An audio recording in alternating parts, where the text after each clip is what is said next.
Hello everybody! How are y'all doing today? Ugh, I was on my starting screen way longer than I wanted to be. That is okay. How are y'all doing today? Hello? How did you... Oh. I thought that said D&D, not D by DVD. I was very confused there for a sec. I was like, how did you jump scare one in Dungeons and Dragons? That is so fair. I am also tired. I'm sneakily just now setting up my model. I had to help one of my roommates with something really quick.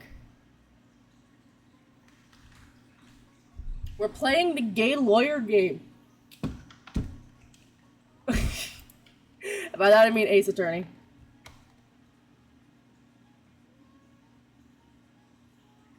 There we go.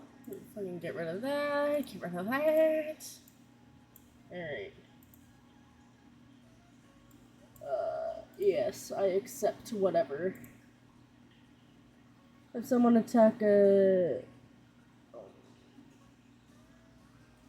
You see, if someone attack a gnome, only for the gnome to put a legendary resistance. Yeah. I mean, that only kind of works.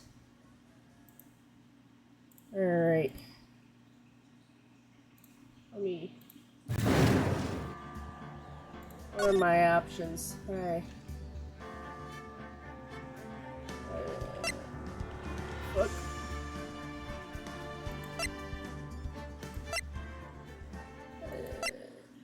Turn that down just a tad. Because they are very loud. Single box skip. Let me... Where? I am trying to... There we go. Alright. Hopefully.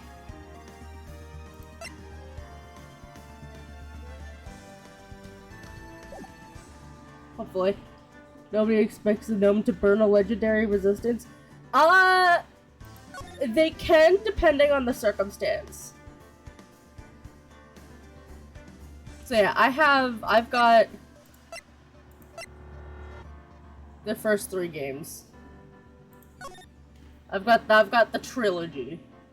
The first turnabout. Yes. So I've never played Ace Attorney before. However, I have watched way too many video essays on it. Gasp, gasp. Bludgeon somebody. Damn it! Why me? I can't get caught. Not like this. I've got to find someone to pin this on. Someone like him. I'll make it look like he did it.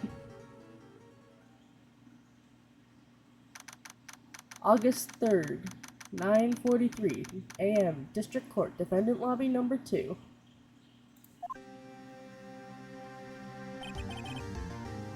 Boy, am I nervous. Right. Oh, hiya, Chief. Whew, I'm glad oh my god, I can't speak. Oh, can't speak on a day where I decide to do a visual novel. Good lord. Whew, glad I made it on time. Well, I have to say, Phoenix, I'm impressed. Not everyone takes on a murder trial right off the bat like this. It says a lot about you. And your client as well. Thanks. Actually, it's because I owe him a favor. A favor? You mean you knew the defendant before this case? Yes. Actually, I kind of owe my current job to him. He's one of the reasons I became an attorney. Well, that's news to me. I want to help him out in any way I can. I just really want to help him. I owe him that much. It's over. My life, everything, it's all over. Is that your client screaming over there? Yeah, it's him. Death and despair. Oh. I'm gonna do it. I'm gonna die. Sounds like he wants to die. Yeah. Nick! Hey. Hey there, Larry. Dude, I'm so guilty. Tell them I'm guilty. Give me the death sentence. I ain't afraid to die. What? What's wrong, Larry? Oh, it's all over. I'm finished. Finished! Oh my god. I can't live in a world without her. I can't. Who took her away from me, Nick? Who did this?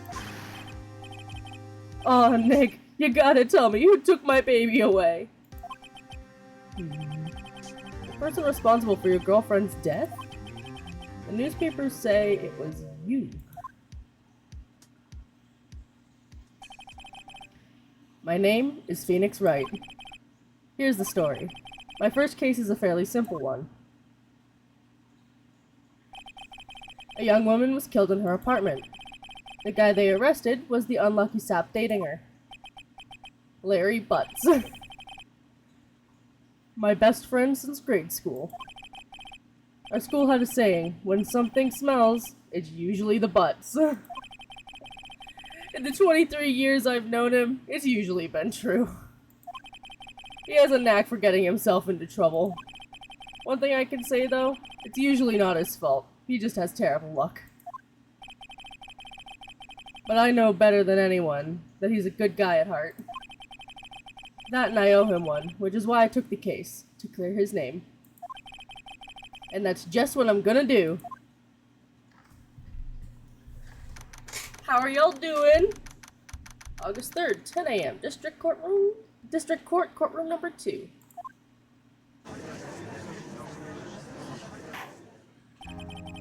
Court is now in session for the trial of Mr. Larry Butts. The prosecution is ready, Your Honor. The defense is ready, Your Honor. Mr. Wright, this is your first trial, is it not? Yes, Your Honor. I'm, a little nervous. Your conduct during this trial will decide on the fate of your client. Murder is a serious charge. For your client's sake, I hope you can control your nerves. Thank you, sir. Your Honor. Fuck. Mr. Wright, given the circumstances, I think we should have a test to ascertain your readiness. Yes, Your Honor. Hands shaking, eyesight fading. The test will consist of a few simple questions. Answer them clearly and concisely. Please state the name of the defendant in this case. Larry Butts. The defendant? Well, that's Larry Butts, Your Honor. Correct. Just keep your wits about you and you'll be fine. Next question. This is a murder trial. Tell me, what is the victim's name? I know this club. I'm glad I read their case report cover to cover so many times.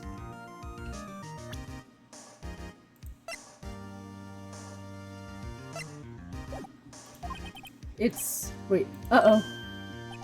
No. No way! I forgot! I'm drawing a total blank here. Phoenix, are you absolutely sure you're up for this? You don't even know the victim's name? Oh, the victim. Of course I know the victim's name. I, just forgot. Temporarily. I think I feel a migraine coming on. Look, the victim's name is listed in the court record.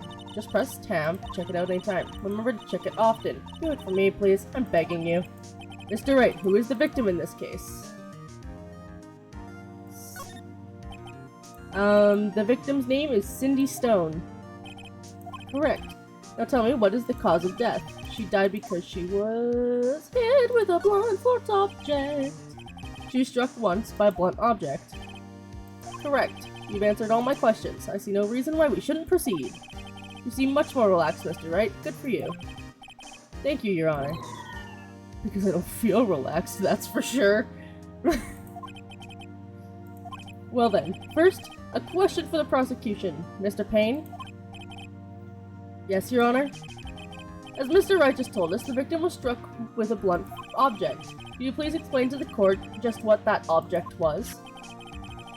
The murder weapon was this statue of the Thinker. It was found lying on the floor next to the victim. I see. The court accepts it into evidence. Statue added to the court record. Right? Be sure to pay attention to any evidence added during the trial. That evidence is the only ammunition you have in court. Yes. Mr. Payne, the prosecution may call its first witness. The prosecution calls on the defendant, Mr. Butts, to the stand. Chief, what do I do now? Pay attention. You don't want to miss any information that might help your client's case. You'll get your chance to respond to the prosecution later, so be ready. Let's just hope he doesn't say anything unfortunate. Uh-oh, Larry gets excited easily. This could be bad.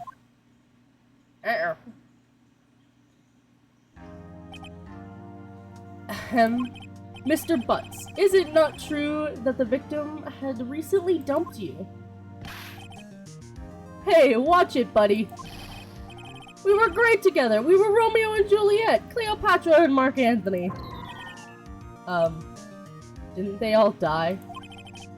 I wasn't dumped. She just wasn't taking my phone calls or seeing me ever. What's it to you anyway? Mr. Butts. Fuck. What you describe is generally what we mean by dumped. In fact, she had completely abandoned you and was seeing other men. She had just returned from overseas with one of them the day before the murder. What do you mean, one of them? Lies! All of it lies! I don't believe a word of it! Those facial expressions, oh my god. Your Honor, the victim's passport. According to this, she was in Paris until the day before she died. Indeed. She appears to have returned the day before the murder. Dude, no way. The victim was a model, but did not have a large income. It appears that she had several sugar daddies. Daddies? Sugar? Yes, older men who give her money and gifts. She took their money and used it to support her lifestyle. Dude. We can clearly see what kind of woman Miss Stone was. Tell me, Mr. Butts, what do you think of her now? Right. I don't think you want him to answer that question. Yeah, Larry has a way of running his mouth in all the wrong directions. Should I...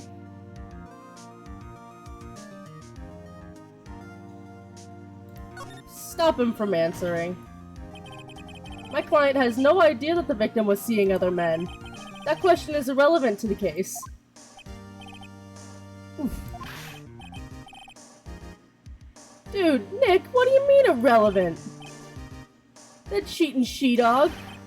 I'm gonna die. I'm just gonna drop dead.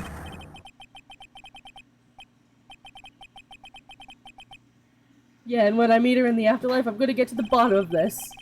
Let's continue with the trial, shall we? I believe the accused motive is clear to everyone. Yes, quite.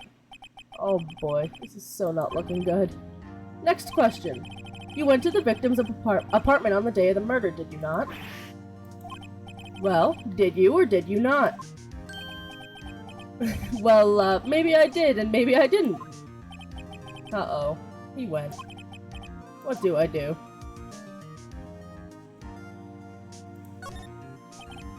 I know. I'll send him a signal. Tell the truth. Yeah, I was there. I went. Order. Well, Mr. Butts? Dude, chill. She wasn't home, man. I didn't see her.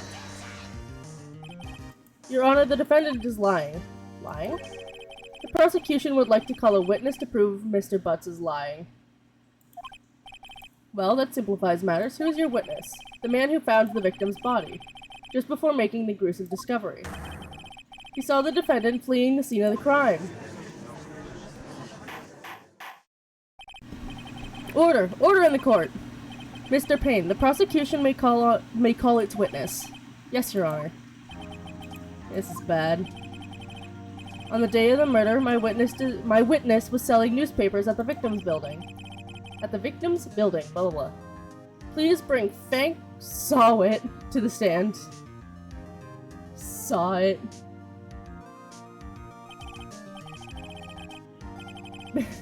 Mr. Sawit, you sell newspaper subscriptions, is this correct?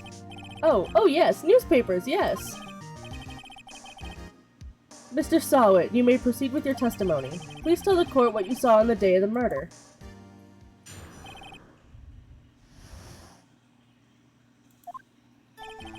I was going door to door selling subscriptions when I saw a man fleeing the apartment. I thought he must be in a hurry because he left the door half open behind him. Thinking it was strange, I looked inside the apartment. Then I saw her lying there, a woman, not moving, dead. I quailed in fright and found myself unable to go inside. I thought to call the police immediately. However, the phone in her apartment wasn't working. I went to a nearby park and found a public phone. I remember the time exactly. It was 1 p.m. The man who ran was, without a doubt, the defendant sitting right over there.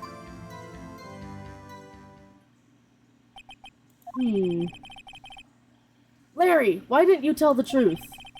I can't defend you against a testimony like that. Incidentally, why wasn't the phone in the victim's apartment working? Your Honor, at the time of the murder, there was a blackout in the building. Aren't phones supposed to work during a blackout? Yes, Your Honor. However, some cordless phones do not function normally. The phone that Mr. Sawit used was one of those. Your Honor, I have a record of the blackout for your perusal. Blackout record added to the court record. Now, Mr. Wright. Yes. Yes, Your Honor. You may begin your cross-examination. Alright, so... electricity in the Stone's building was out from noon to 6 p.m. on the day of the crime. The victim apparently arrived home from Paris a day before. And there was the statue of the finger. Yeah, blood force drama.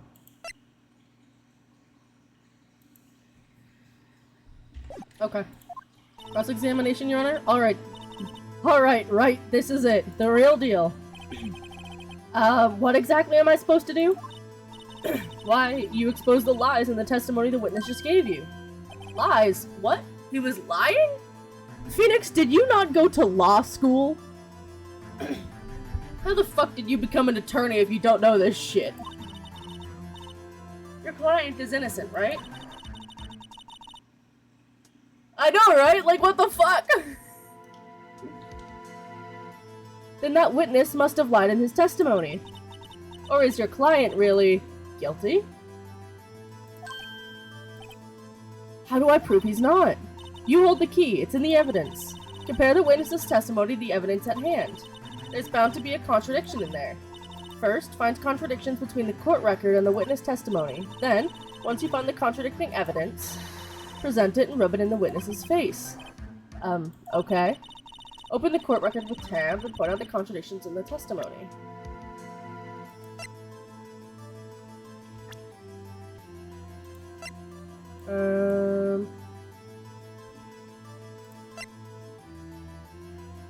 Lacks presence, generally bad at getting his points across. Amal, live in the apartment by herself. Yes, I've never played Ace Attorney at all before. Wait, tab.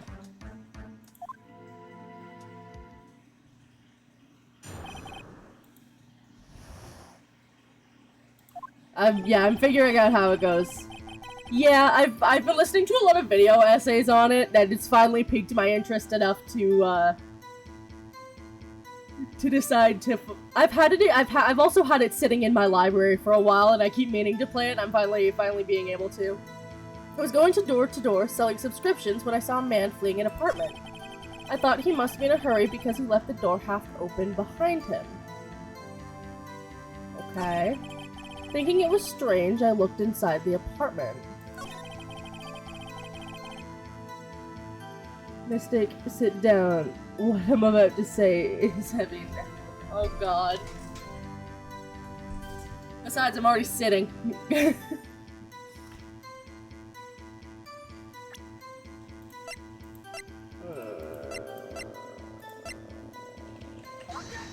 Oh shit, that's not what I meant to do! That's not what I meant to do! Fuck. They aren't. I hit the wrong button. I hit the wrong button.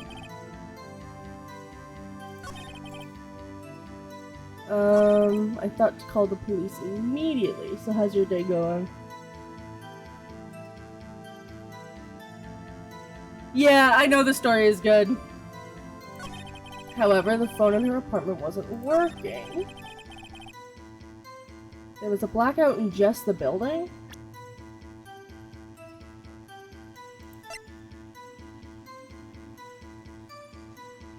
From noon to 6.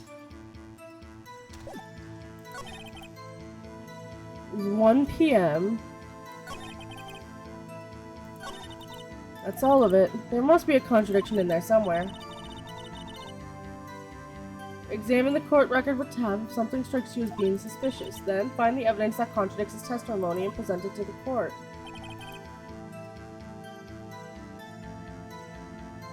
I'm not seeing anything. This game had me feeling like a complete dumbass half the time, so I'm not very good at using my brain. I know, right?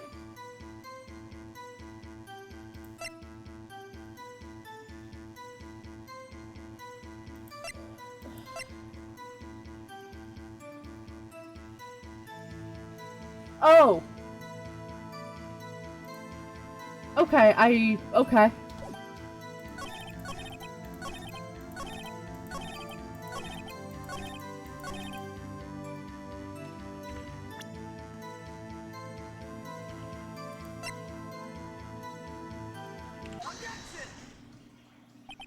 You found the body at 1 p.m. You're sure? Yes, it was 1 p.m. for certain. Frankly, I find that hard to believe. Your statement directly contradicts the autopsy report. The autopsy notes that the time of death is sometime after 4 p.m. There's no body to find at 1 p.m. How do you explain this 3-hour gap?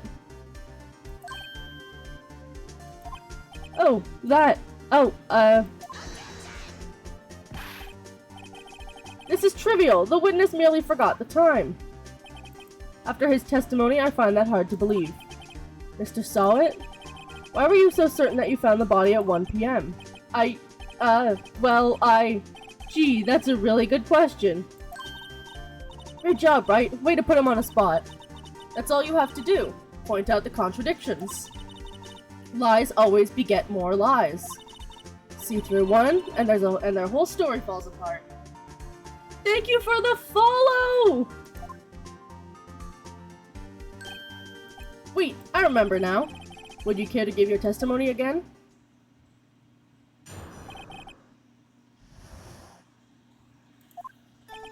You see, when I found the body, I heard the time. There was a voice saying at the time, it was probably coming from the television. Well, that's just immediately contradicted by the fact that there was a blackout at that time, until 6, so no matter when he found the body immediately, nor, you know, like, that's already easily contradicted. Oh, but it was 3 hours off, wasn't it? I guess the victim must have been watching a video of a taped program. That's why I thought it was 1 p.m. Terribly sorry about the misunderstanding. I see. You heard a voice playing at the time on a taped program. Mr. Wright, you may cross-examine the witness. Right. You know what to do. I've got this one. I really do got this one. This one's easy.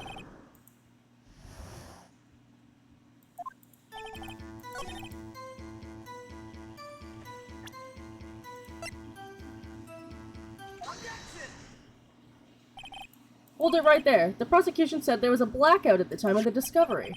And this record proves it. You couldn't have heard the television or a video. The defense has a point. Do you have an explanation for this, Mr. Sawit? No, I find it quite puzzling myself. Quite. Wait, I remember now. Mr. Sawit, the court would prefer to hear an accurate testimony from the very beginning.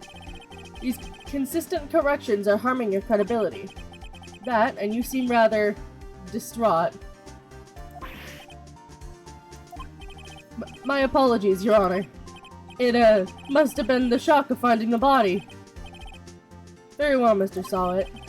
Let's hear your testimony. Once more, please.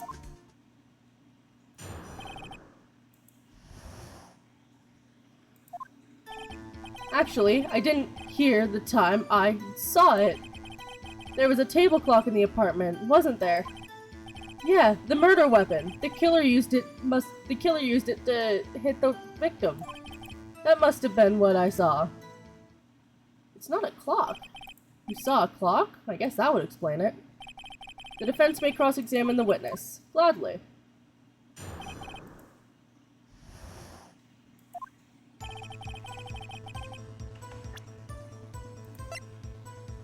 It's a statue, not a clock. Nope, fuck. I keep hitting E, I don't mean to.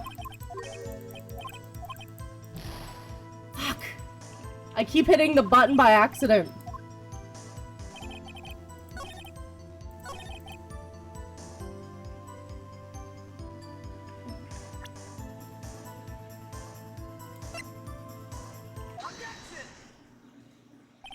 Wait just a moment.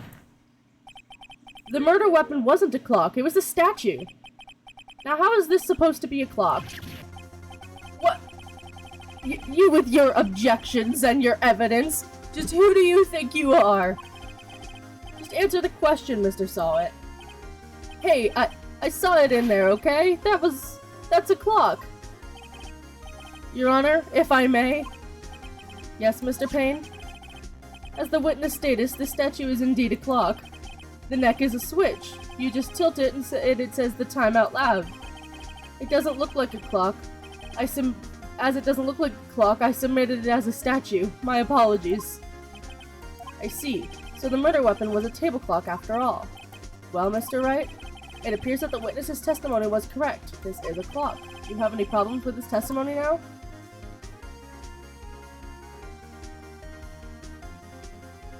No.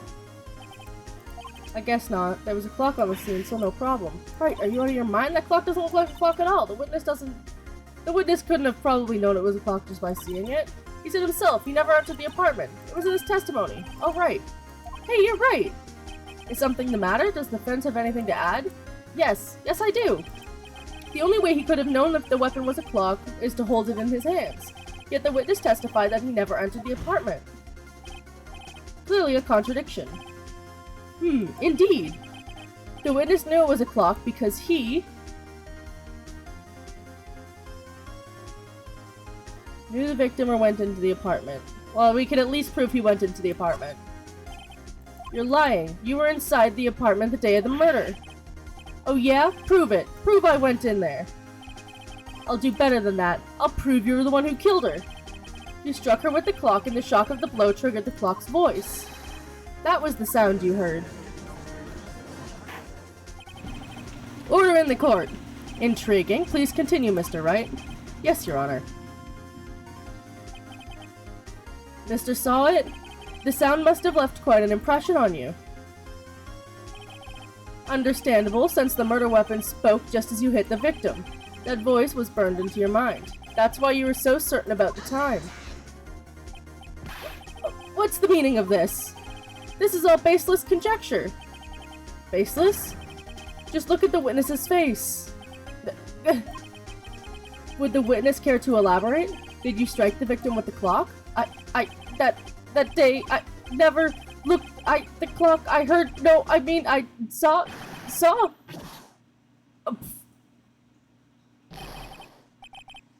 up, I hate you. It was him, I tell you, I saw him. He killed her and he should burn. Burn, give him death. Order in the court, I say. Your Honor, a moment please. There isn't a shred of evidence supporting the defense's claims. Mr. Wright, Your Honor, you claim the sound of the witness heard came from the clock. Do you have any evidence? The whole case is riding on this, I better think too carefully. Your Honor, the sound Mr. Sawit heard was definitely this clock. The fact which is clear if you simply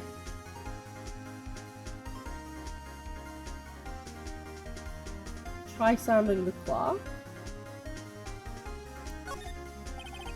Let's sound the clock now, here in this court. Your Honor, may I have the clock? I asked the court to listen very carefully.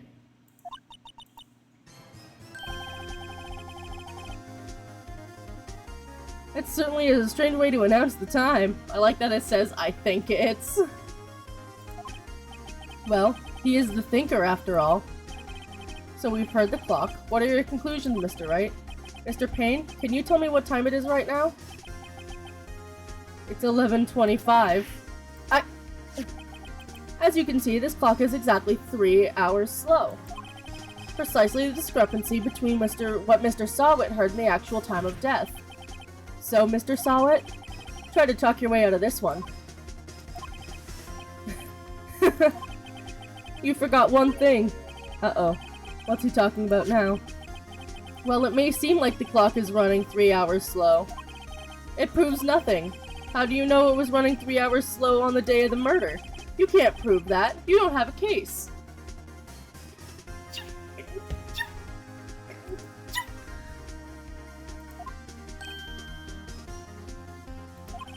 He's right. How am I going to prove that? Damn it, I was so close. Mr. Wright? It seems you lack the critical evidence to support your claim. Yes, Your Honor. That means I cannot let you induct the witness. Unfortunately, this ends the cross-examination of Mr. Frank Sawit. I come all the way down here to testify and look what happens. You treat me like a criminal! A criminal! Your lawyers are all slime.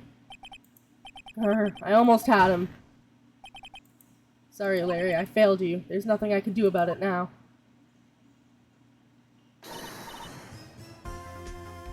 That was me. I was sneezing. Not so fast, Mr. Sawit. Mia? I mean, Chief? Listen up, Wright. Don't throw this one away. Not like this. Think. But, Chief, it's over. I can't prove the clock was slow on the day of the murder. Nobody can prove that. Well, yes. But that doesn't mean you can't still win. Try thinking outside of the box. Don't waste time doubting on the facts. Assume the clock was 3 hours slow, and think through it. Ask yourself, why was the clock 3 hours slow? Figure out the reason, you'll have your proof. Right? Can you think of a reason why the clock would be 3 hours slow?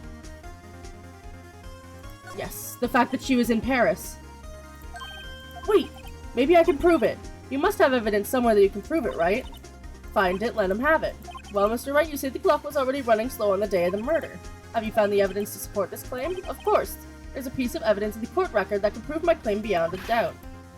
Tough words. Let's see if you pull this one off. Let's see the evidence that proves why the clock is running slow.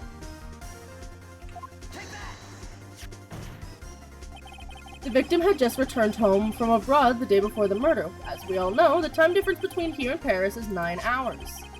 When it's 4 p.m. here, it's 1 a.m. the next day there. The clock wasn't 3 hours slow, it was 9 hours fast. The victim hadn't reset her clock since returning home. That's why the time you heard when you struck her dead in her apartment was wrong. Proof enough for you, Mr. Sawit? Or should I say, Mr. Did It?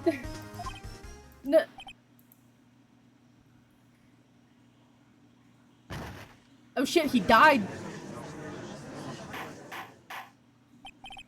Order! Order, I say! Well, this case has certainly turned out differently than we all expected.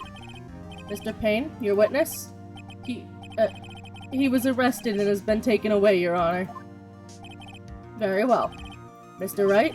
Yes, Your Honor? I have to say I'm impressed. I don't think I've ever seen someone complete a defense so quickly. And to find the true culprit at the same time. Thank you, Your Honor. At this point, this is only a formality, but this court finds the defendant, Mr. Larry Butts, not guilty.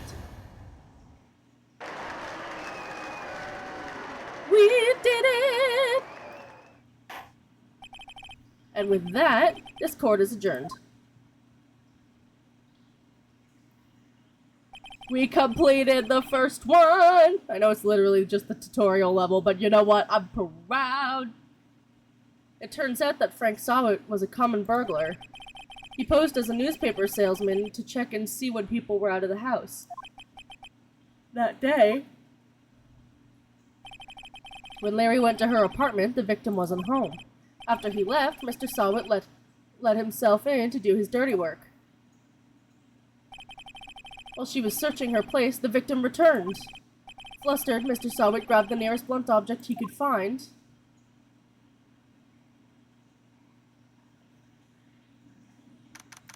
August 3rd, 2:32 p.m., District Court Defendant Lobby number 2. Ooh, I still can't believe we won. Right, good job in there. Congratulations. Thanks, Chief. I owe it all to you. Not at all, not at all. You fought your own battles in there. It's been a while since I've seen a trial end on such a satisfying note. I've never seen the Chief looking this happy. If she's this glad, imagine how Larry must feel. My life is over. Larry, you're supposed to be happy. What's wrong now? Aw, Nick. Don't worry about me. I'll be dead and gone soon. Good. Wait, no, I mean bad. Bad, bad, bad. Larry, you're innocent. The case is closed. But my Cindy Windy's gone, man. Gone forever. Larry, she was a... No, never mind. Congratulations, Harry. Harry? Yes, you. I can practically see the headlines now. Harry Butts, innocent. Thanks. I really owe you one. I won't forget this, ever. Let's celebrate. Thank you for the head pats and the stretch. Let's celebrate. Dinner? Movie? My treat?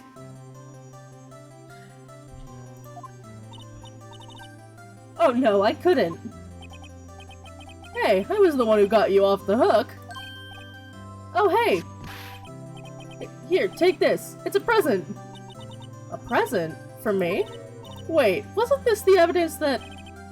Actually, I made this clock for her. I made one for her and one for me. Really? You made this? Well, thank you. I'll keep it as a memento. Yo, Nick. Can you believe it? I was so into that chick, and she was just playing me for a fool. Doesn't that just make you want to cry? Larry... Are you so sure?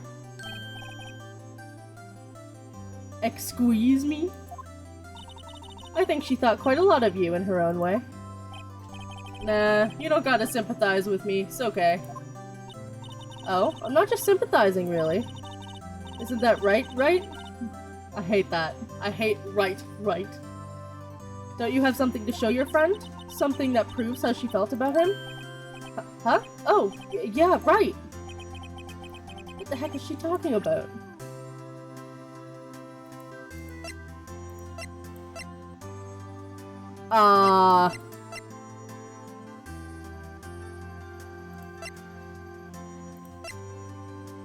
What?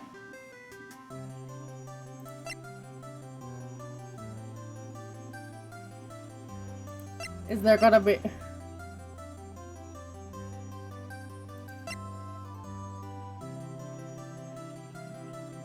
I have no idea.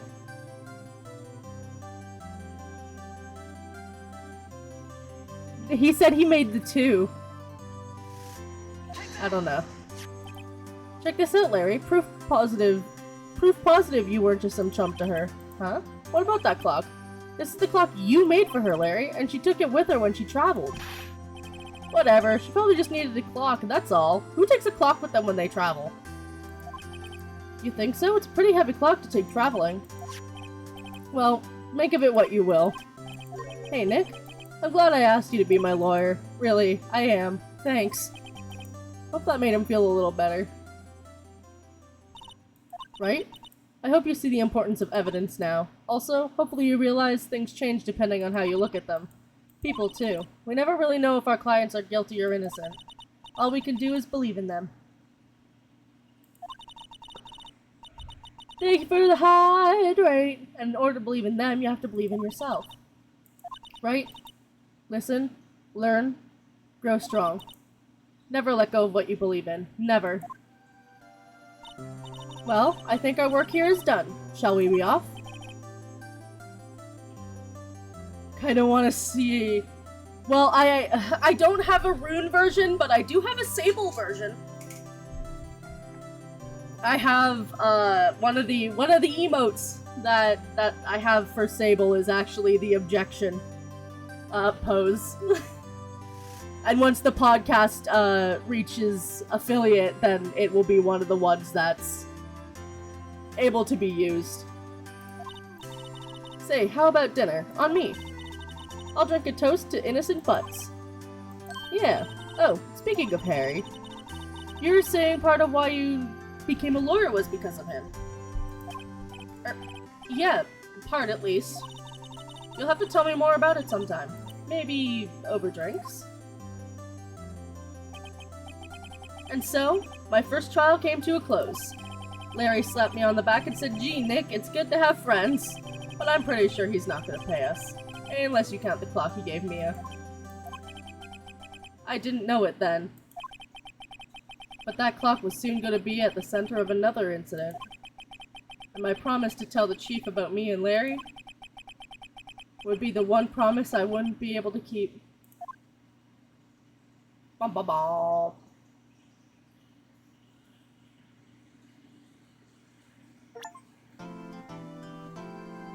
A brand new episode has been added. Turnabout Sisters. Yes.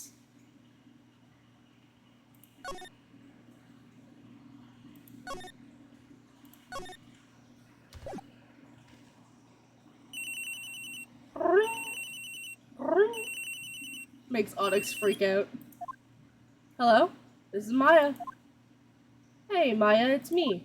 Mia! What's up? You haven't called in a while. Sorry, I've been so busy. How have you been? Well, lonely, and it's all your fault. Nah, I'm just teasing. I've been great. I'm finally getting used to having my own place. That's good to hear. Actually, I'm calling because I have a favor to ask.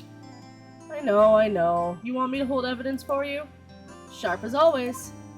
There's a lot of buzz about the upcoming trial. I just don't feel safe keeping the evidence here. I gotcha. So what is it this time? It's a clock. A clock? Yeah, it's made to look like the statue of the Thinker. It tells you the time.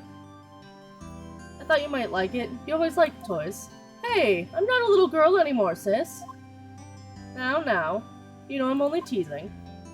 I should probably tell you, the clock isn't talking right now. Huh? It's not working? That's lame. I had to take the clockwork out. Sorry. I put some papers inside it instead. Papers? Is that the evidence then? Well, there's a possibility that it might turn out that way, yes. Could you come by the office tonight, say 9 to pick it up? I'll be in a pre-trial meeting until then. Okay, sis, but I expect dinner. Something good. Like burgers. I could really go for a good burger.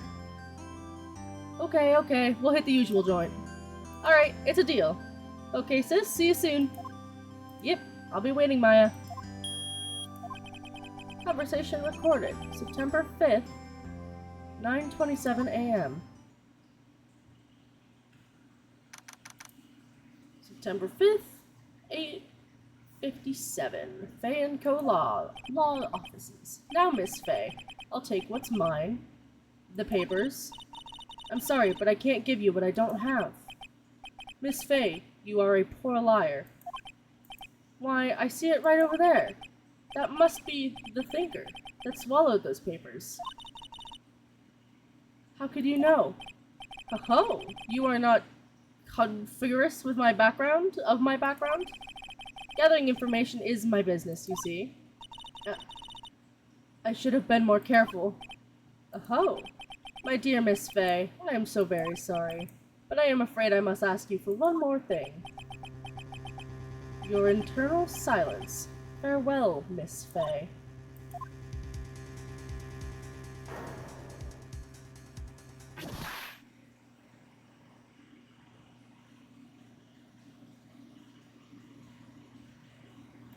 Red, white, blue.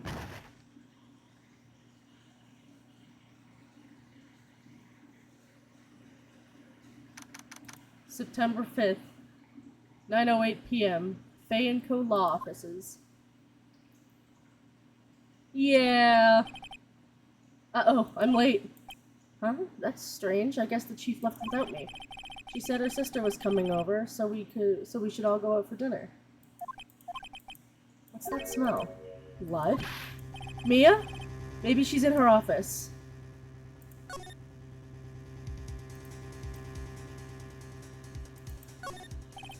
I smell blood. That can't be good. I have to check to see if Mia's okay.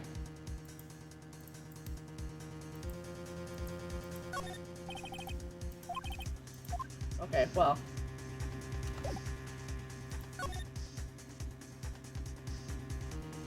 There's only one place I could go. That smell. Blood. Sis. Someone's there. Chief? Chief? Chief!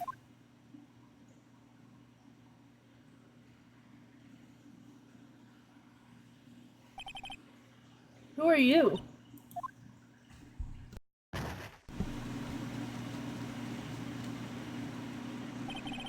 The strange girl dropped out cold. I left her lying on the office sofa.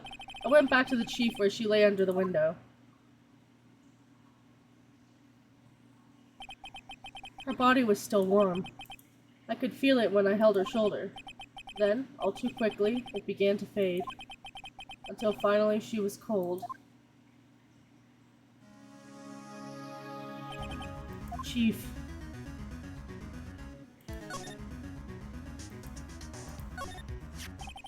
Some shards of glass are scattered on the floor. They seem to be the remains of a glass light stand. It's encrusted with dried blood. How ironic that this became the murder weapon again. Chief, it's hard seeing her like this, but if there are any clues about... She was struck on the head with a blunt object. She probably died instantly. The thinker lying next to her must have been the murder weapon. There's some glass shards near the chief's body. The pieces of... Nothing else that seems like a clue here. A piece of paper. It must have fallen from Mia's hand. What could it be? A word written in blood on this scrap of paper. Maya? Did Mia write this? This piece of paper is a receipt from a department store, dated yesterday. The receipt added to this court record. I think that's enough snooping around for now. I better call the police. And find out what the girl is doing here.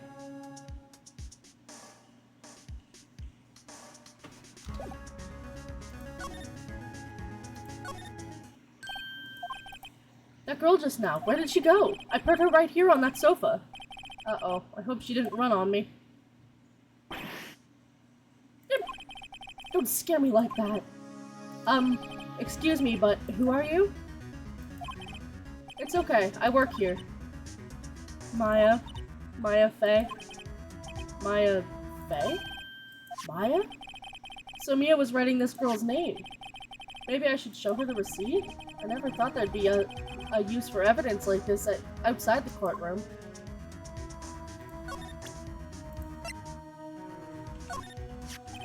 Before Mia died, she wrote a message in her own blood. She wrote it on the back of this receipt. That's my name! Why would she write my name? Please, just calm down. Why would sis write my name? Uh-oh, now I've done it. Better hurry up and call the police.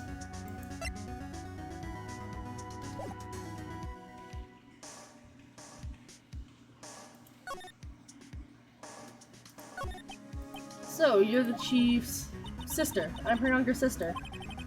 And you were here visiting? This late at night? Yeah, she said she wanted me to keep some evidence for her. Evidence? Yes, it was that clock. It was the thinker. She seems to be in shock. I don't want to disturb her, but I have to know. Excuse me? Can you tell me what happened? I came in, the room was dark, and sis, so she was already dead.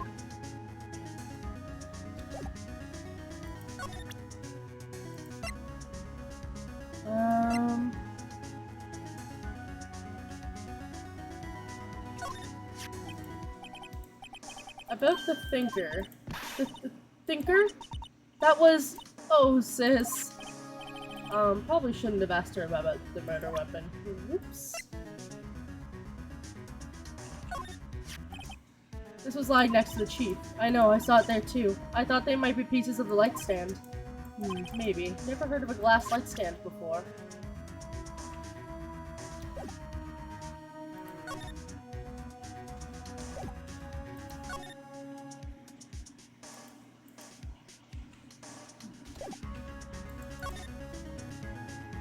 Okay, well that's not gonna do me any good.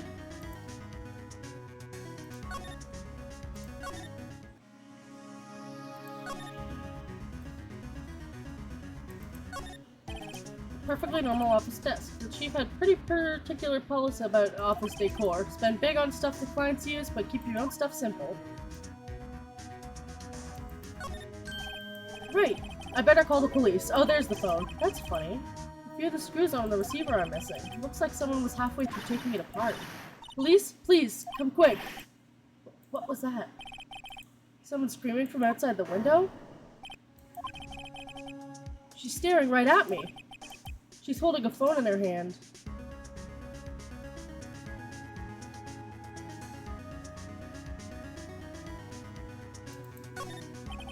The chief's chair. A simple, functional design. Feels pretty good to sit in, too. Surprisingly, the chief was never good with machines. About all she used for this PC was email. She picked up this ancient model at some garage sale for practically nothing. All the chief's important documents are packed in here. This is where she filed her case recordings and recent rulings.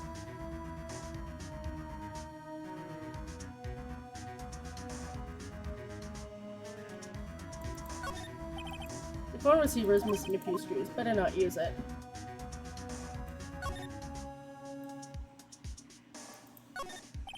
It's painful to look, but I have to, for Mia's sake. It looks like she was hitting the weapon. She probably died instantly.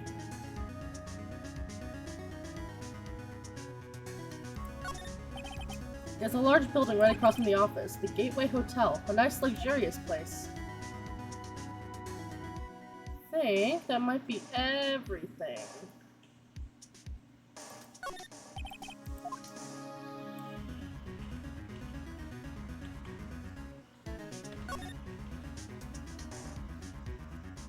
I don't see anything else. Oh, did I?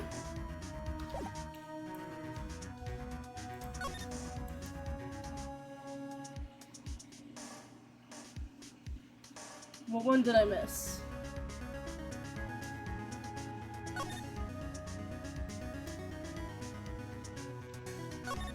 Yeah, I think I just went by it too quick.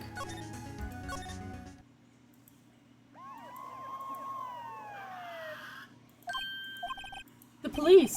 Sounds like they're coming this way. Yeah. Freeze! Police! That's Gumshoe. Alright, I'm Detective Dick Gumshoe, see? Gumshoe? What an odd name.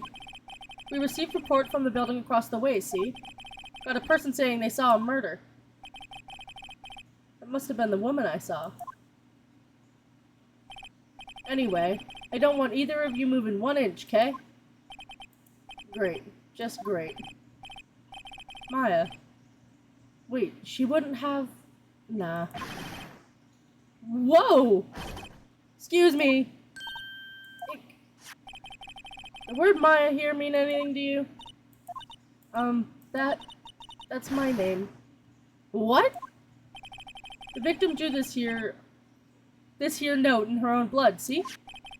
With her dying breath, she wrote down the killer's name. That's not always the case.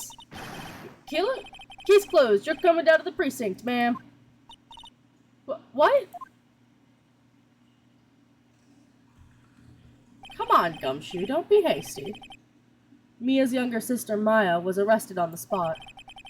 I was taken in for questioning, and didn't get out until the next morning. My eyes were heavy, but I couldn't sleep. I sat around, waiting for visitor hours to begin at the detention center. I had to talk to Maya as soon as possible. September 6th, 9:07 a.m. Detention Center, Visitors Room. Yeah. Wow, they have poor Maya locked up like a criminal. Oh, it's you, the lawyer. Good morning. Good morning. She looks so tired. Are you going to be my attorney? Well, that's what I wanted to talk to you about. It's up to you. I better give it to her straight. It's up to you. Up to me? Yes, I don't think this is something I should decide. After all, you're the one in trouble here. They're never gonna believe me, are they? Even you, when you found me in the office, you looked at me like I had done it. Did I look at her like that? No, I never thought. It's okay, I understand. And I've also heard about you. Heard? Heard what about me? I was talking to my sister on the phone the other day. Today was my junior partner's first time in court. Wow, really? How'd that go? It was quite the scene. Honestly, I was on edge the whole time. It's been a while. So he crashed and burned? He's a genius. One of those strike fear into the hearts of evil types. The only thing he's lacking is experience. Huh, sounds like it was fun. Well, I know who to go to if I ever get in trouble now. I don't know, Maya. I think you might want to wait. Give him 3 more years. That is, unless you want to be found guilty. That's what she said. I'm sorry. I didn't mean to insult you. No, it's okay. It's true, I guess. But at the same time, I can't just sit by and watch. When I think of the person who did this to Mia... I know.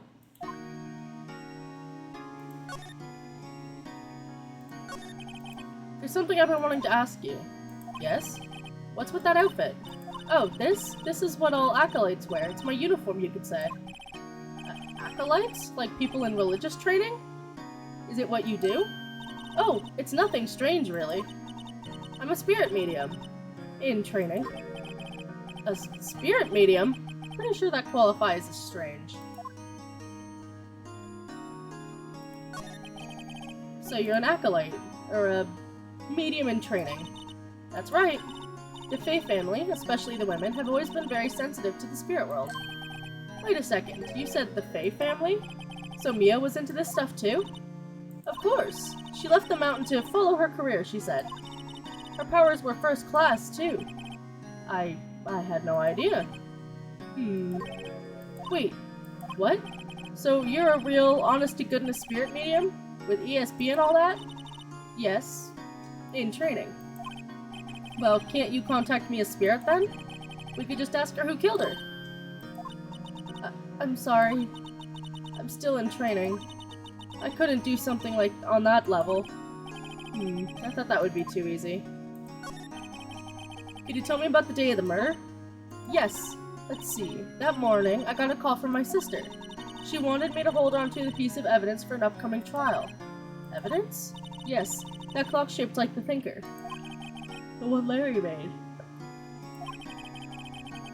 How could that have been evidence in a case?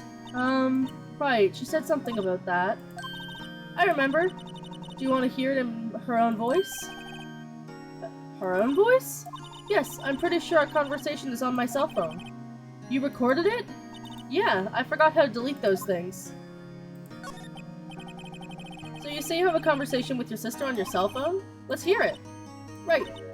Oh, I just remembered. That detective took my cell phone. Sorry. Oh, right. Of course. Next time I see Detective Gumshoe, I'll ask him for it. I'll write you a note so you don't forget, okay? Sure, thanks. Maya's memo added to the court record. Huh? Something the matter? I was wondering, could I ask you a favor? This is the address of a famous lawyer. My sister gave me this a long time ago. She said if I was ever in trouble, I should call him. And well, I'm in trouble. You think you could go ask him to represent me? Sure, why not? I'll go ask. Thank you so much. I have no one else to turn to. Say, what about your parents? I see. Don't worry, leave it to me. Thank you. The trial's tomorrow at 10. What? Tomorrow? Tomorrow. What if this guy refuses? They told me that if I don't find one, the state will pick an attorney to defend me. When will that happen? They're giving me until 4 this afternoon. The visiting hours are almost up. I better hurry. Right, I'll be back. Can you tell me about the day of the murder? Sorry, I know it must be hard. No, it's okay. All I've been doing the last few hours is talking about it. I've kind of gotten used to it. Let's see. That morning I got a call from my sister. She wanted me to hold a piece of evidence.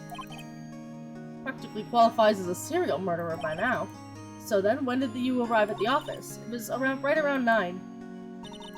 The lights were off and I could smell blood. Then I found her, my sister. Thanks, Maya. That's all I need to hear for now.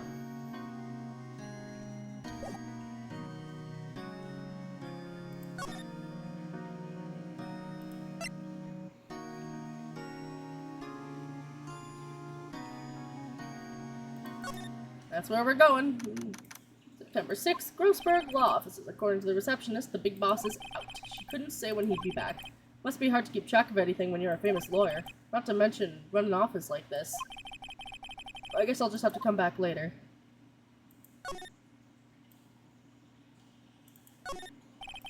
A solid mahogany desk. The wood's been polished to a deep luster. A table for clients. An elegant ebony case, and if I'm not mistaken, that letter is made solid gold. Even I can tell someone here's got money to burn.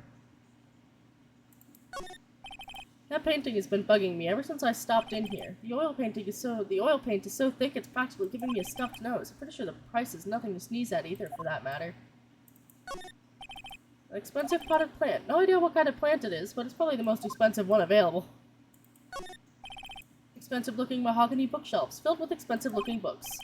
Funny. They don't look like they've ever been read. Alright. Think that's everything.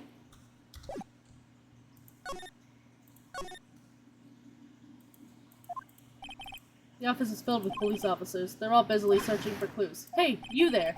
This is a crime scene, pal. No trespassing. Sorry. Don't I know you from somewhere? Wait. You're that Butts guy, aren't you? No, I'm Phoenix Wright. How could anyone mistake me for Larry? I guess I got the wrong name, Mr. Wright. Sorry about that. That Butts guy. He was a killer. And you're no killer, right? He was proven innocent. Right. And you were... Detective Gumshoe. Gumshoe, wasn't it? Dick Gumshoe? Right. At your service. Hang on, that's Detective Gumshoe to you, pal. Anyway, get the name right. And don't go calling me Dick. Hey, Dick, over here! Yes, sir. Be right there. You're her lawyer, right, pal? You got business here, you better do it quick. Whew, thinks I'm Maya's lawyer.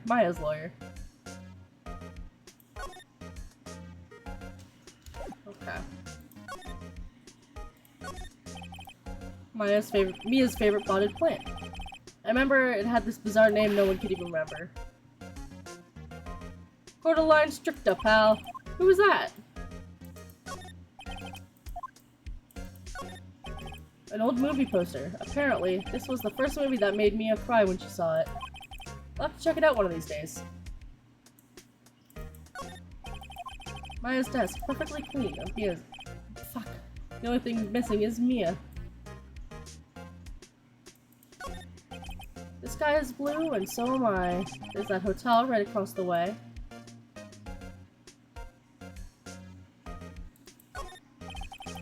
There's a horrendous amount of legal books here.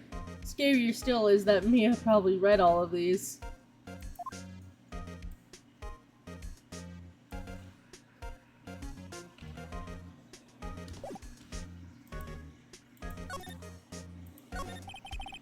About Miss Faye, did you do an autopsy?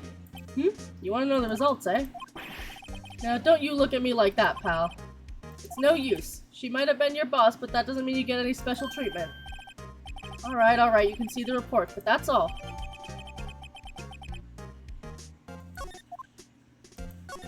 Her death was instantaneous, which means she couldn't have written the note. About Maya. Yeah, I'm looking forward to the trial. Sorry, pal, but this is one trial you aren't gonna win. Why do you say that? The city's put Prosecutor Edgeworth on the prosecution. Edgeworth. I'm sure you know what that means, you being a lawyer and all. Prosecutor Edgeworth. That's right, pal. Mr. Miles Edgeworth himself. Wait, you do know him, don't you? Of course I do. I know him. He's a feared prosecutor. Doesn't feel pain, doesn't feel remorse. He won't stop until he gets his guilty verdict. The second of our gay lawyers. Aw, don't talk about him that way. You make him sound barely human. Still, I'm afraid this pretty much decides the case. So, Edgeworth is on this one. He hasn't lost a case since he became a prosecutor at the incredibly young age of 20. Of course, there are rumors of back alley deals and forged evidence. All I know for sure is that Edgeworth hates crime with an almost abnormal passion. I never imagined I'd be facing him so soon. Alright, that's that conversation. I think I'm gonna move back to the detention center. Hey, what is it? Did you meet the lawyer? Sorry, I haven't seen him yet. I see. Okay, well, I guess I'm going back there.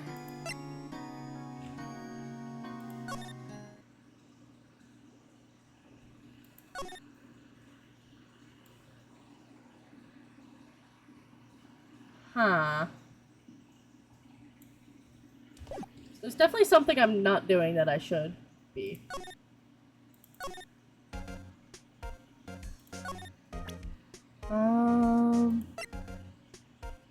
Oh, right. Durr. I was wondering, did you see my, Maya Faye's cell phone? Oh, that? I have it. Do you think you could give it back? Sure. I mean, wait a second, pal. Tricky lawyer. Uh-oh, he's on to me. If I tell him why I want it, there's no way he'll give it to me. Something the matter? Oh, no, it's just, you know, detective. Nope, I know nothing, pal. That cell phone has a lot of numbers on it, like her boyfriend's. The cell phone holds all the little girl's sweetest and spiciest secrets. Hey, you're trying to confuse me. Sorry, pal, already checked all the numbers in memory. Impressive, you're quite the detective. Uh-huh. Oh, here, you can have the phone back. There weren't any suspicious call records in there, after all. Seems he didn't notice the recorded conversation. My cell phone received from Detective Gumshoe. Check the court record to hear... Check the court record to hear the recorded conversation. Guess I've asked all the questions I need to. You all done, pal?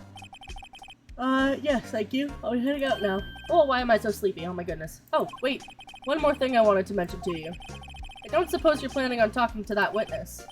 Anyway, you better not. No influencing the witness with your lawyerly ways, pal. Come to think of it, I'd completely forgotten about her. The witness? Yeah, a Miss April May. I'm sorry about this, but I can't tell you anything about her. Well, you just told me her name, Miss May, huh? So you've sent her home already then? You're trying your lawyerly tricks on me now. She's not gonna go outside her room till that trial. So she's still in the hotel across the way. I guess I should know better than to try and get a detective to leak information. You got that right, pal. Time to pay a visit to Miss May. Okay. Gatewater Hotel. September 6th, Gatewater Hotel, room 303. Why do I keep yawning? Thank you for the head pats.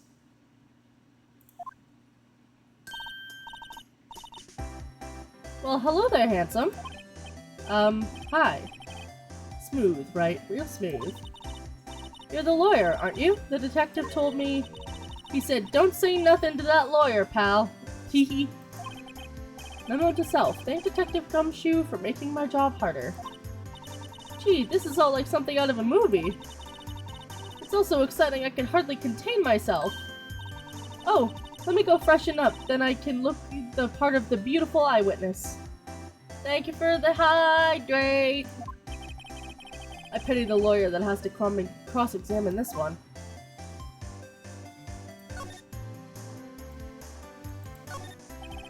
There's a screwdriver stuck inside this drawer. I wonder what's inside. Let's take a look. Hey! Hey!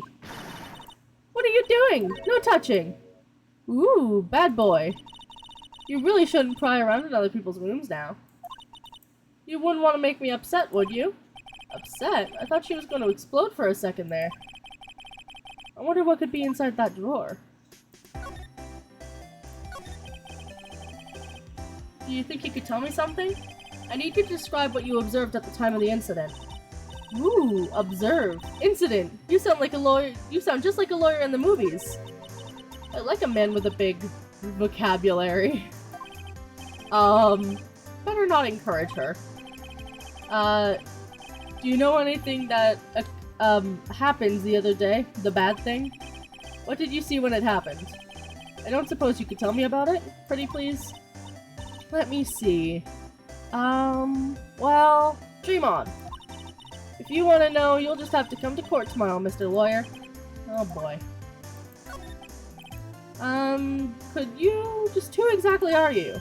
Oh, Mr. Lawyer, are you hitting on me? No? Hey, I'm just doing my job here. Hehe. You know, you're cute when you blush. Believe me, this is the first time I've blushed this much in my life. Right. Can you just tell me it is what you do? Well, no. And you had your little hopes up, didn't you? Oh boy. Oh boy indeed. Fuck. I thought I fixed that problem.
What's this? My thing finally came back? Look at that! My Wi-Fi dropped. Again, I thought I fixed the issue, but apparently I have not. Hopefully, it shouldn't do that for a little bit. Including during the podcast, which is happening today. Just so y'all know, I've been too caught up in the game to remind y'all, but the podcast is happening today. It is happening at 3 o'clock, in and around there. So I shall be ending very shortly, in 45 minutes or so, to get that set up. Thank you for the hydrate. While my Wi-Fi was down, I went and got liquid.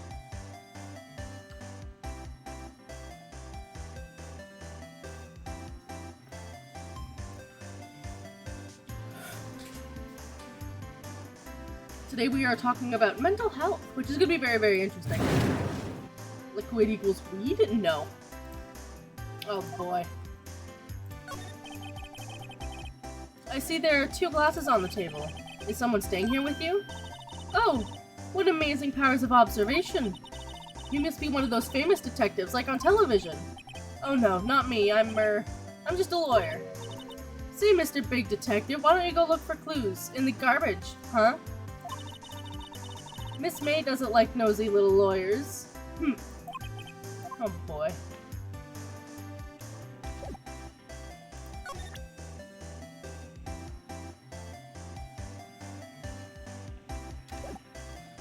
I don't see any reason to talk to her, to present her with anything yet.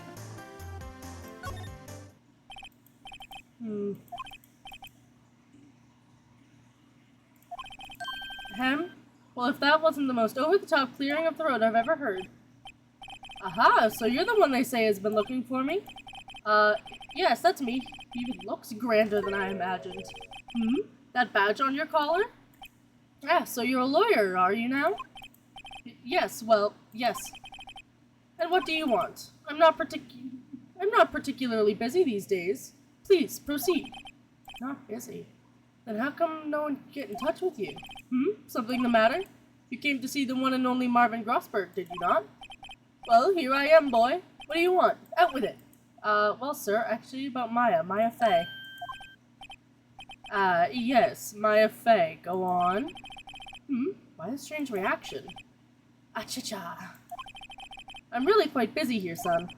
I can't go taking on cases on a day's notice. No, it's quite impossible. But wait a second. How did you know the trial was tomorrow? Anyway, I'm afraid it's entirely impossible for me to represent her. Sorry, end of discussion. What's going on? He refused me before I even got the chance to ask him. What do I tell Maya?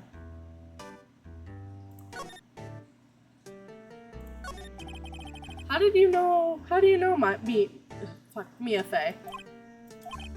She worked here. Long time ago. Quite the apprentice, that one. Learned my techniques in the blink of an eye. She left one day, quite suddenly. She had a mission, you see. A mission? You could see it in her eyes. She followed it with a burning passion. Never looked back, that one. That's quite a painting. Aha! You noticed. It's my pride and joy. Impressive, isn't it? Well, isn't it? The color of the sky, the hue of the sea, the weave of the straw hat. It's worth at least 3 million. I have no intention of parting with it, of course. No, I won't sell it. Not even to you. I wasn't interested. It's not for sale. I'm not buying. Jeez. How can you just refuse like that? Please tell me why you won't take on the case. Well, you see, it's just, I'm busy, you see. But the client is Mia Fey's sister. Mia trusted you, and she knew her sister would be in good hands. Yes, of course I know that. However, I'm sorry, but I must refuse. Sorry, goodbye. Creep. Fine. I don't have time to argue with you anyway. I'll go look elsewhere. Oh, think not. Did you say something? I think not, I said. What do you mean? I'm terribly, terribly sorry, but I'm afraid that no lawyer worth their salt will take on this particular case. Terribly sorry, my boy. Why? I cannot say. I beg your pardon, but could you leave now? I have nothing more to discuss with you. What's going on here? Okay, well, I guess we're leaving.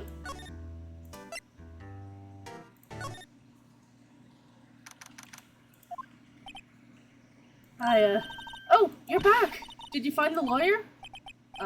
Well, I'll see. I really don't think you should use that guy. He didn't seem healthy. He was all skin and bones. What really happened? You don't mean he refused to help? I see. I've been abandoned then. What about your family? I only have my sister. My father died when I was very young, and I don't know where my mother is. Don't know? So she could still be alive? The women in my family have been mediums for generations. They say a lot of spiritual power runs in our blood. About 15 years ago, our family was involved in an incident. There was a man and he ruined our mother's life. Ruined? After that, she disappeared. Several years after that, my sister announced she would become a lawyer and she left the mountain. So, you live by yourself? Yes, I've gotten used to it. Oh, also, I had to become independent or else I would lose my powers. I feel bad for her, all by herself up on that mountain. So, who was this man who, ruined your mother? About 15 years ago, there was an unusual murder case. It made quite a stir, and everyone was talking about it, apparently. The police were running out of leads, and they were getting desperate. Wait, they didn't use a spirit medium, did they? The police convinced my mother to try and contact the victim. Wow, so what happened? The case was solved. We thought. You thought? The man my mother helped the police department capture was innocent. The police's consultation with the medium had all been carried out in secret, of course, but a man found out about it and leaked it to the press. He told all the papers that my mother was a fraud and that the media jumped on it big time. She, my mother, became a laughingstock of the nation. I see. White? Excuse me? White? That was his name. My sister told me. White? Just a little longer now before the state-appointed lawyer comes, I guess. 4 p.m. Time's up. What should I do? Do I just leave her and go home? I've made up my mind. I'm going to defend you whether you want me to or not. Why? Why? Well, no one is as sad as a person without any friends. I know, I've been there a long time ago. Aw, little Phoenix. Why did I first become a lawyer in the first place? Because someone has to look out for the people who have no one on their side. Maya, I won't abandon you. You can count on me. That's so kind of you.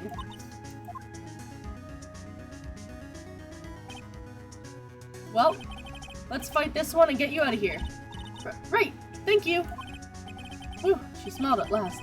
She looks like an entirely different person. One last question. You are innocent, right? Yes! And I trust you. So you trust me, so you trust me too, okay? That's the deal. So, what next? There's something that's been bugging me. Just what was inside that strange woman's drawer? It was when I tried to look into the drawer that she got all defensive. There has to be something in there.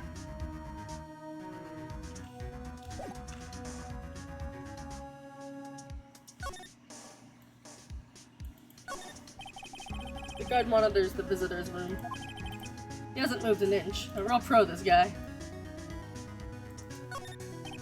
Small for the camera.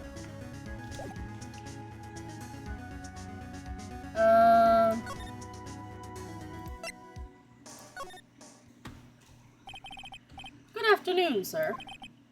Excuse me, you are, I beg your pardon, sir. I am the bellboy of this establishment at your service, sir. Oh, right. I've just come up to deliver room service, sir. Do you know where Miss May might be? I believe our guest Miss May is currently using the, facilities. If you have no need for anything, I'll be taking my leave. Please, stay as long as you like. Enjoy. Yeah. Wait, no, hey! Why does it seem like every time I come up here, I end up embarrassing myself? Wait, now's my chance to snoop around a bit. Ah, I almost forgot. You came back quick.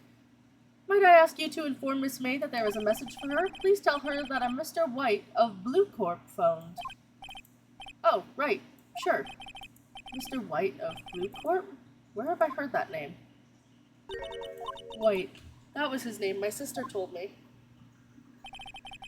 White. The name of the guy who ruined Mia and Maya's mother. Fuck.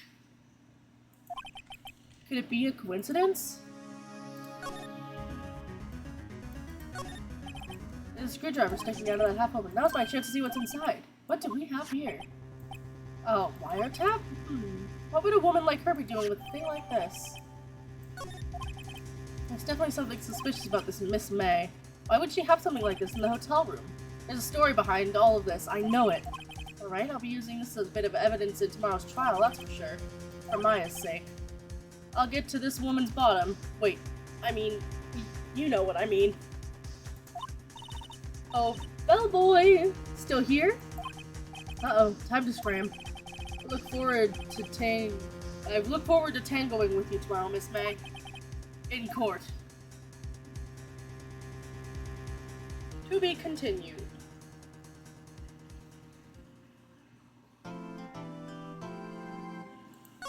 We will save my progress.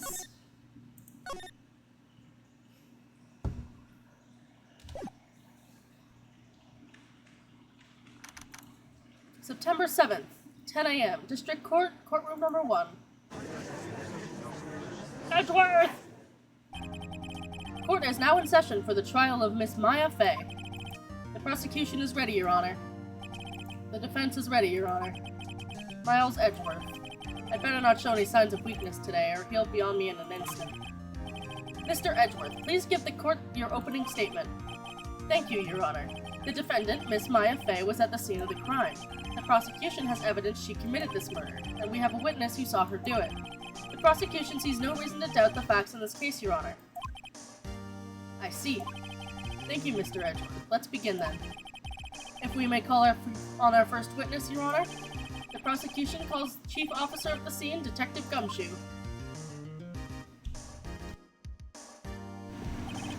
Witness, please state your name and profession to the court. Sir. My name's Dick Gumshoe, sir. I'm the detective in charge of homicides down at the precinct, sir. Detective Gumshoe. Please describe for us the details of this murder.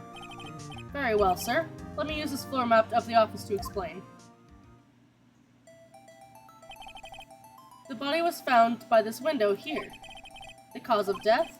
Lots of blood due to being struck by a blunt object, sir. The murder weapon was a statue of the Thinker, found next to the body, sir.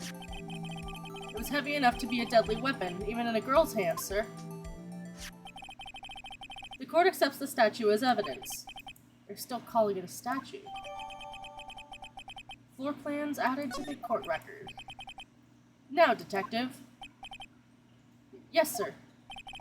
You immediately arrested Miss Maya Fey, who was found at the scene, correct? Can you tell me why? Yes, sir. I have hard evidence she did it, sir. Detective Gumshoe, please testify to the court about this hard evidence.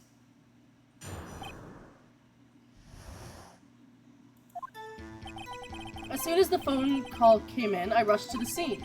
There were 2 people there already, the defendant, Miss Maya Fey, and the lawyer, Mr. Phoenix Wright. I immediately arrested Miss Maya Fey.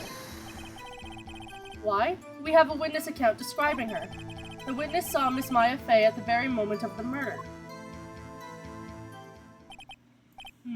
The very moment, you say? Very well. Mr. Wright, you may begin your cross-examination. Yes, Your Honor. Cross-examine what? I couldn't see a single contradiction in that testimony. Whoosh. Smack. Hey, Maya just threw something at me. What's this? When my sister couldn't find any contradictions in a witness testimony, she would bluff it and press the witness on every detail. The witness always slips up and says something wrong. It's worked lots of times. I should have known to expect that Maya would know some of her sister's tricks. Right, let's give this a try. Something the matter? No, Your Honor. I'd like to begin my cross-examination.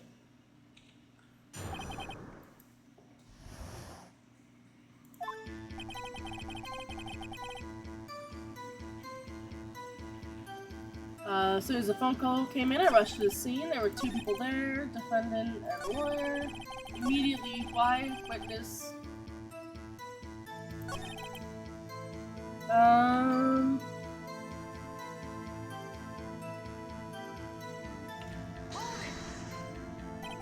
Hold on just 1 second. Yeah, if I heard correctly, you said you arrested her because you had hard evidence she did it, correct? Huh? Did I say that? Me? I heard you say it. You did say it. You said it. Exactly. What about this suspicious woman in pink's claim was hard evidence? What? Miss May isn't suspicious, and she sure isn't pink, pal. Well, I guess she is pink. That's enough, Detective Gumshoe. Do you have any more solid proof other than her claims, Detective? I guess pressing can have its advantages. Yes. Yeah. Sorry, I got the order of things mixed up in my testimony, Your Honor, sir.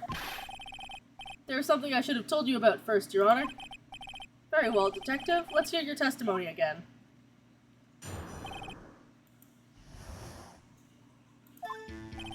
After securing the suspect, I examined the scene of the crime with my own eyes. Found a memo written on the piece of paper next to the victim's body. On it, the word Maya is clearly written in blood. Lab test results showed that the blood was the victim's.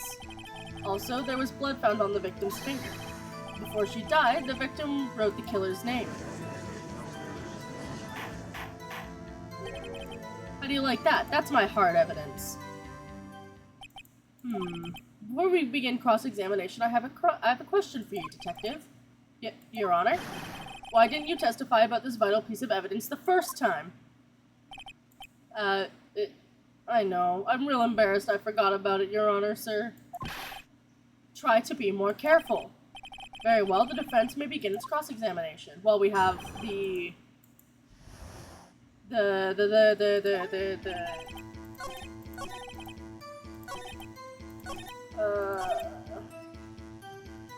which is impossible because it was an instant death.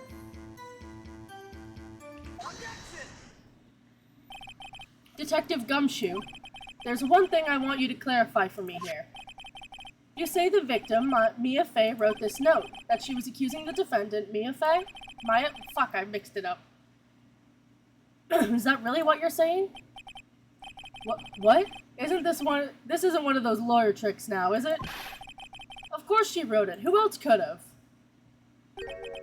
You have it backwards, Detective. Backwards?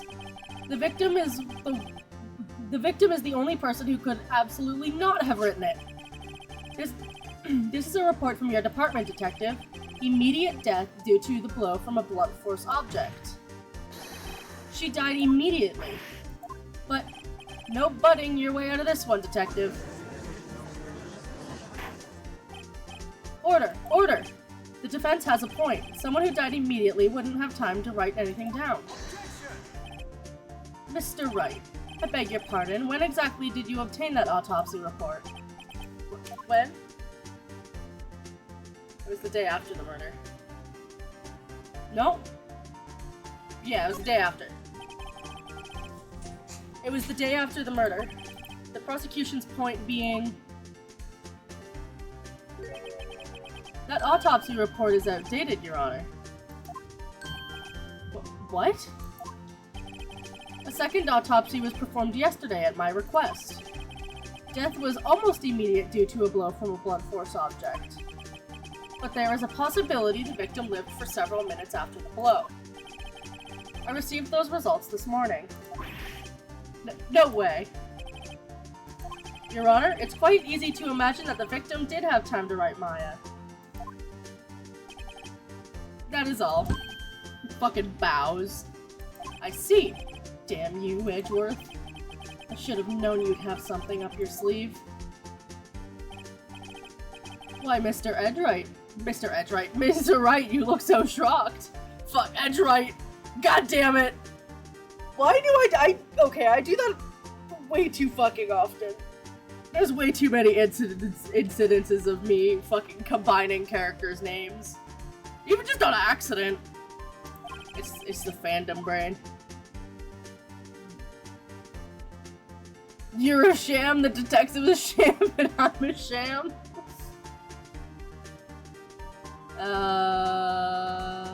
You're a sham. Mr. Edgeworth, I've heard there's nothing you won't do to get your verdict. What reason could you possibly have had to request a second autopsy report? Mr. Wright, the defense will refrain from personal attacks on the prosecution. No matter, Your Honor. Mr. Wright, say what you will, the evidence in this report is undeniable. Your Honor, I submit this report to the court. Understood. The court accepts the evidence. Updated autopsy report. Well, Your Honor, the evidence strongly suggests the victim was identifying the killer. I suppose that's the obvious conclusion, yes.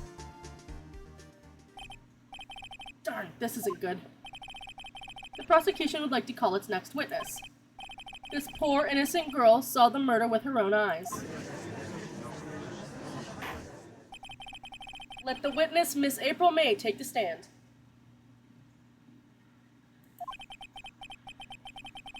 Exactly what part of her is innocent?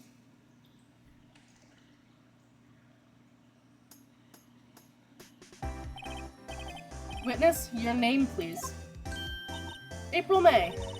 At your service.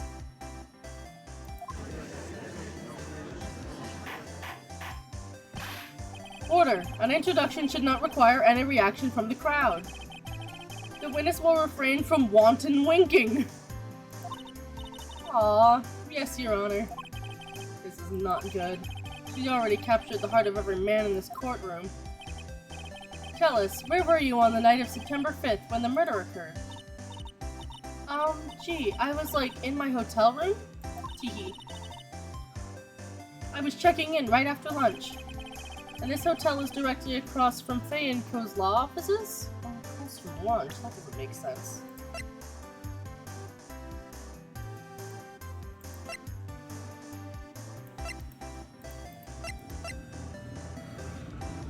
Oh, the record would be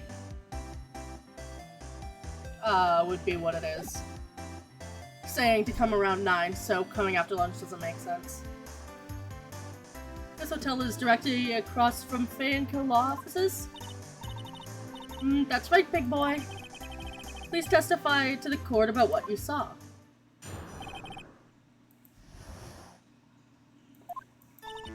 It was like 9 o'clock at night. I looked out the window, you know? Why'd you say lunch?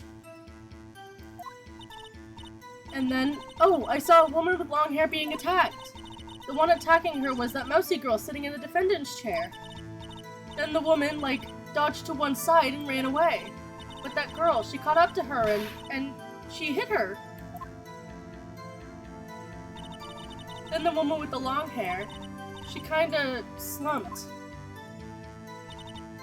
The end. That's all I saw. Every little bitsy witsy.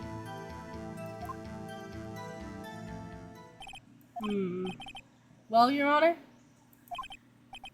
I see. It is a remarkably solid testimony. I don't see a need to trouble the witness any... Wait, Your Honor. Yes, Mr. Wright? What about my cross-examination? I thought the witness's testimony just now was quite firm, didn't you? Mr. Wright? I understand you were Miss Mia Fey's understudy, were you not? You must know her techniques well.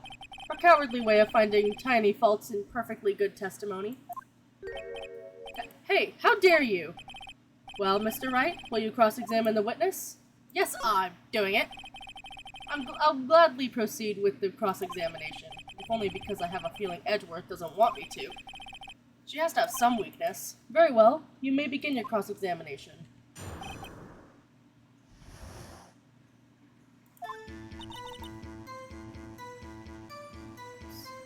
Out the window.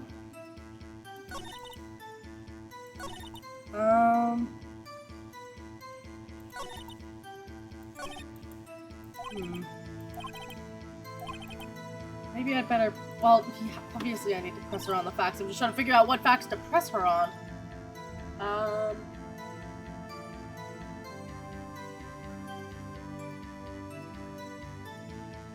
Huh. Then, oh, I saw the woman found her being attacked, yeah. I guess I'll press her there. How do you know she was the defendant? Fuck, that's not what I meant to do. Huh? Well, you know, she had a girlish physique. Women know these things. Look, I just know, okay? There was only one person at the scene of the crime with a short, girlish figure. The testimony is bulletproof, Your Honor.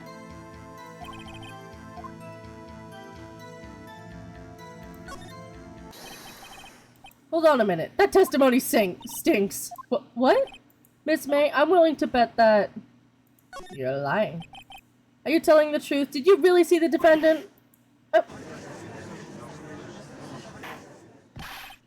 Mr. Wright, what's the meaning of this? Yes, what is the meaning? Somebody tell me, because I'm clueless. About this, I mean. Okay. If you had really witnessed my client, Maya Fey, you would have noticed her clothes before noticing her physique. No one wears clothes like this on a daily basis, except her. And I'm no expert on fashion, but her hairdo looks far from normal to me. However, the witness's testimony mentions neither of these things. The testimony is bogus. But, still, we don't know if she was dressed that way the night of the murder. She was, Your Honor. I saw her. And so did Detective Gumshoe. What do you say to that, Miss May? Rudder! What are you trying to say, you mean lawyer?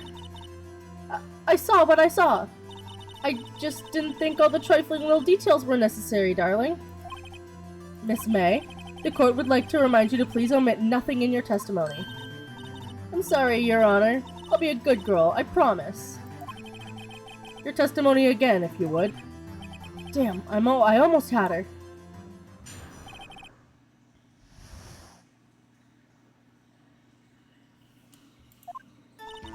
I did see everything. I did! The victim, the woman, dodged the first attack and ran off to the right. Then, the girl in the hippie clothes ran after her. And she hit her with that weapon. I saw it. I did! That clock, the kinda statue-y clock? The thinker, I think? How does she know it's a clock? They keep calling it a statue. Well, does the accuracy of my report not startle you? Tee. I see. I only wish you had been so detailed from the beginning. Please begin the cross-examination.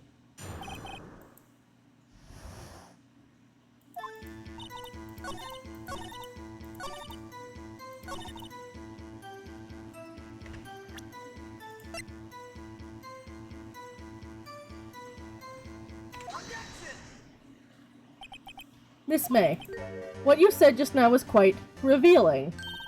Revealing? Ooh, you'd like that, wouldn't you? Naughty Mr. Lawyer. You just said that the statue of the thinker was a clock, but there's no way of knowing that just by looking at it.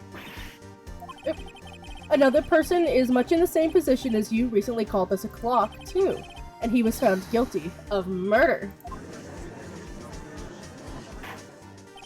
Order! Order! Miss May, could you explain how you know this was a clock? Oh, the witness saw the murder with her own eyes. That's all important here. The defense is trying to confuse the issue with trivial concerns. Yes, of course. You will withdraw your question, Mr. Wright.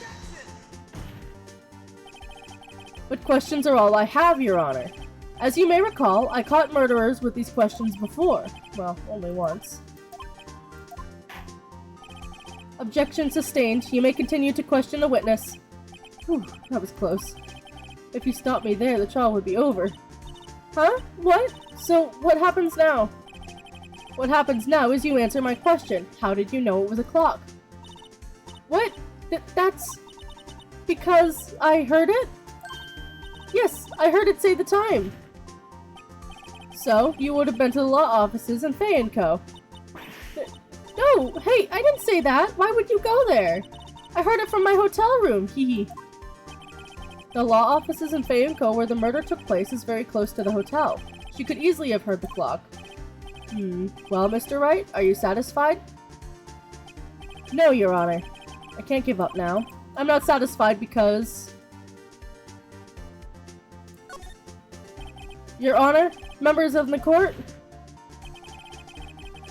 it is inconceivable that the clock in question rang. That clock is missing its clockwork. How could you possibly... Just take a look, right now. Oh, see anything interesting, Your Honor? It's as the defense says. This clock is missing its clockwork. It's quite empty. Mr. Wright, would you care to explain to the court the meaning of this? It's as you can see. The clock was empty. It couldn't have rung. Therefore, this witness is a big fat liar. Sorry for pausing real quick. Just reminding Fawn that it's nearly time for the podcast. Fat? That's what she said up on. Well, Miss May? Tisk tisk.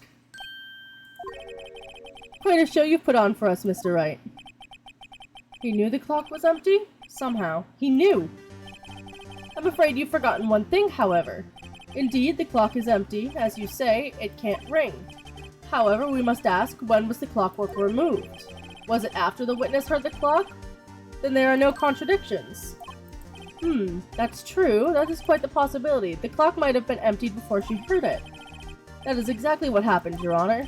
Well, Mr. Wright, can you prove the clockwork was removed? Oh, impossible, of course. I have proof. What? Wasn't it you who told me proof is everything? Well, I was listening, and now I'll show you the proof you like so much. The evidence that proves when the clockwork was removed is the phone call. Take a look at this. That's a very cute cell phone. Woohoo! You have a girly phone. But wait. This isn't my phone. Listen. This is the defendant's cell phone, and it contains a recording. The recording of a conversation she had with the victim on the day of the murder. Order! Order! The defendant's cell phone?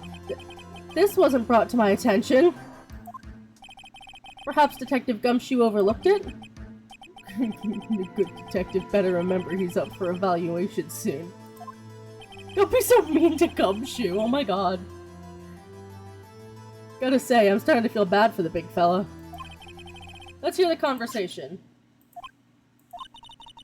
So you want me to hold on to the Tinker for you then? If you could. I should probably tell you, the clock isn't talking right now. Huh? It's not working? That's lame. I had to take the clockwork out. Sorry. Your Honor, I think this makes it clear the clockwork was already gone by the time this was recorded. Which was well before the witness even arrived at the hotel. But... Well, Miss May? Do you care to explain this to the court? Just how did you know that the weapon was a clock? Well, isn't it obvious? I saw the clock before. What store was that again? I go to so many. Oops, I forgot. So the witness had seen it before. That would make sense. Does the defendant have any objections, Mr. Wright? Yes. There's only 2 in the entire world. The witness claims she had seen it before, but this directly contradicts the piece of evidence already submitted to this court. Well then, let's see it. Please produce this evidence that will prove that the witness had not seen the clock before.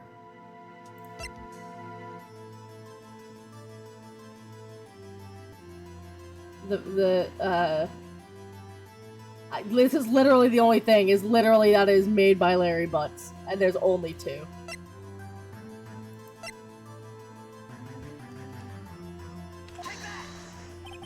It's simple, this clock was never in any store, ever.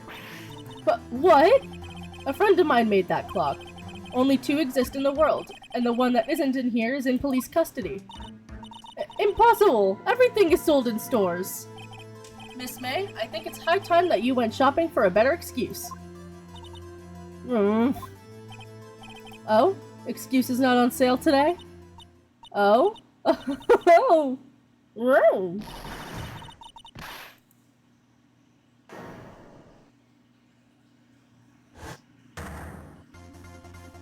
That face.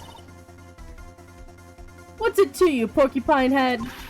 That stupid clock doesn't matter, okay? She did it, and she should die for it. Die! Whoa, let's not get ahead of ourselves. This is a court of law, and the witness will remain calm. Oh? Oh. Silly me. Did I, like, lose it? Absolutely she is. I guess I did. Scary. Miss May, let me ask. Tell me, how did you know this weapon was a clock? The scowl. Oh dear. Does the defense have an opinion on this behavior? Okay, this is it. Yes, Your Honor. Allow me to explain how I see the truth of the matter. Miss April May, you knew the weapon was a clock because...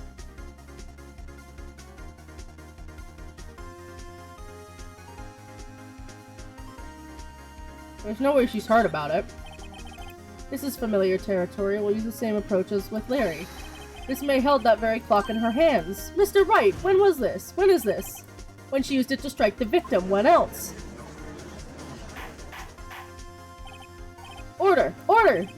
Mr. Wright, what is the meaning of this? April May, you killed Mia Fey, I say. And when you struck, the force of the impact made the thinker ring. No, that doesn't... I may have fucked up here. We'll see. Yeah, it's like, I was gonna call you on that. You're truly a work of art, Mr. Phoenix, right? What's that supposed to mean? It was you who just proved that the thinker was empty. Oh.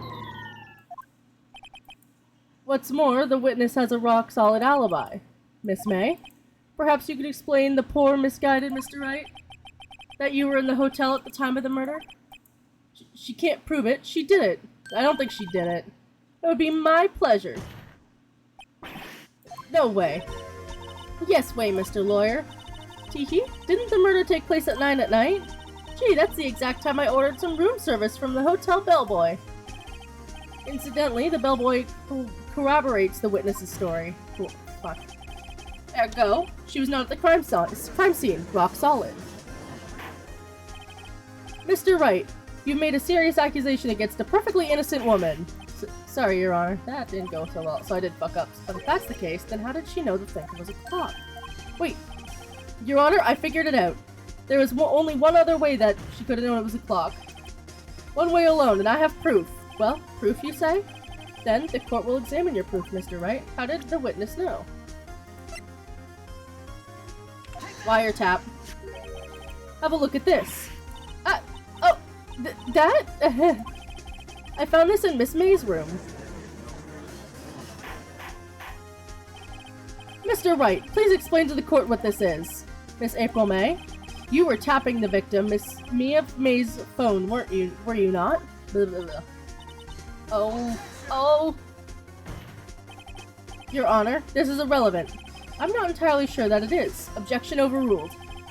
This troubles me that our witness was in possession of a wiretap. This is outrageous. Does the defense truly claim that the witness was tapping her phone? Absolutely. Even if that was the case, which it's not, you still have to prove one thing. Did the victim ever say that the weapon was a clock on the phone? Can you prove that? I think not. Oh, I think I can. It's simple. I mean, she literally says, hey, I had to take the clockwork out of the thing on the phone that's recorded. What? Here's my proof. The proof that the victim said on the phone that the weapon was a clock is, she literally says has to take the clockwork out. Present the defendant's cell phone. Yes, we've seen that. Listen once more to the conversation between the detective and the defendant.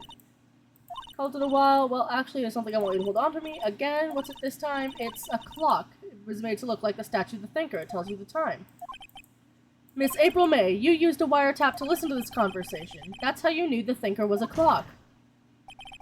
Am I wrong?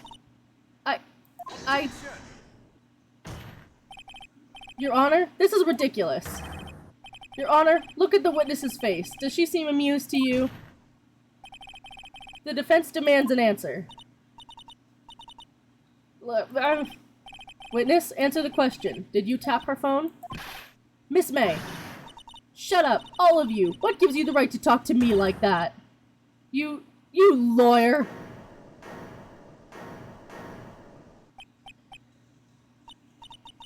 It's not fair. All of you ganging up on me like that. Oh, I'm so the bad girl. Is that it? Is that it?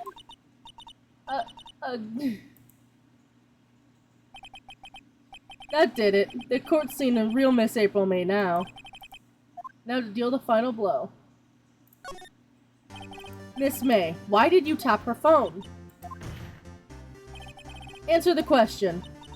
Do I have to? Isn't this a murder trial? Isn't tippy-tapping irrelevant? She's saying exactly what Edgeworth wants her to say. Miss May, you were tapping the victim's phone. I hardly call that irrelevant. While this court does not condone the defense's tone of voice, he has a point. Well, Miss May, do you have an explanation for the court? At the time of the murder, I was in my hotel room getting room service. How could I have killed her? If you don't believe me, just ask the bellboy. Well, does the defense have anything to say? Well... The defense would like to call the hotel bellboy as a witness. There's something suspicious here, and I'm going to get to the bottom of it. I think you've sunk it quite low enough already. I object to calling the bellboy. Why? What's your reason? Because I hold that the wiretapping had nothing to do with the killing. However, if you agree on one condition, I'll consent to calling the witness. Condition? If Miss April May's alibi is not called into question after you examine the bellboy, then you will recognize that Miss April May was not the killer, thus she is innocent. And thereby you must also accept the verdict of guilty for Miss Maya Fey. That is my condition. What? I better find something suspicious in that bellboy's testimony. Otherwise Maya will be the one declared guilty on the spot. What should I do? Alright, I've got nothing to lose except for, well, everything. Understood. I accept your condition. Fool. You fell right into my trap. Uh-oh. Very well. The court calls the hotel bellboy to the stand. I believe we're ready for the witness to testify.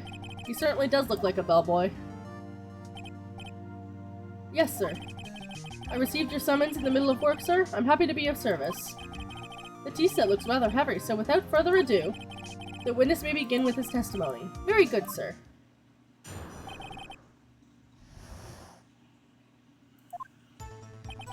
I am the head bellboy at the fine Gatewater Hotel, in business for 4 generations. I believe I received a call after 8 in the evening from our guest, Miss May. She asked for an iced coffee to be brought to her at 9 on the dot, sir. I brought it at her request, precisely at the requested time, of course. And I delivered the iced coffee to our guest, Miss May herself. I see. The defense may begin its cross-examination.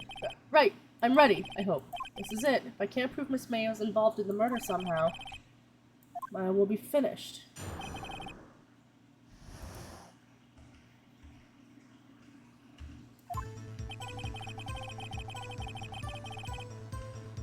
Okay.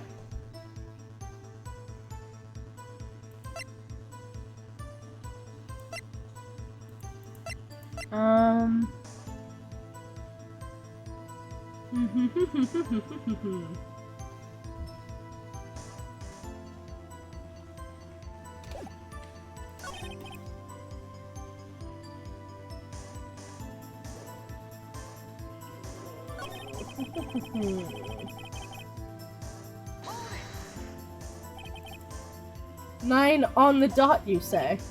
Yes, I confirmed that detail several times. She was watching a program on the TV and wished to drink after she finished, sir. 9, the time of the murder. I brought it to her at request. Brought it to her. Oh wait. Precisely 9 then? Precisely, exactly, and most definitely, sir. 9 p.m. How could you be so sure? Miss May was quite insistent that it be brought then. Oh, bellboy, teehee. I'd like iced coffee at exactly 9. Something like that, sir. Therefore, I knocked on her door at the crack of 9, sir. Sorry, I had to sneeze again. Why would she be so particular about the time?